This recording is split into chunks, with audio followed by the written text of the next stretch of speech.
En voor ons als Nederlanders hier op die eilanden, ja, is het is voor u misschien soms gewoon dat het zo mooi is hier. Voor ons is het elke keer weer een cadeautje om ervan te kunnen genieten. En met deze documentaire reeks kunnen veel meer mensen dat gaan zien.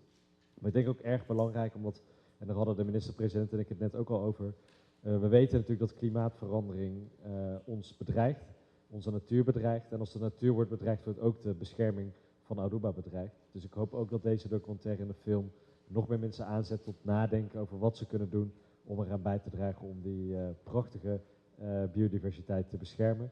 Hele goede muziek er ook af en toe bij. Maar ik moet ook zeggen, complimenten voor de keuze voor de presentator van deze documentaire, die het prachtig vertelt. En ook erg populair is in Nederland en dat gaat zeker bijdragen aan heel veel kijkers hopelijk. Dus nogmaals van harte gefeliciteerd en dank dat we hier voor het eerst dit mochten zien. Geweldig.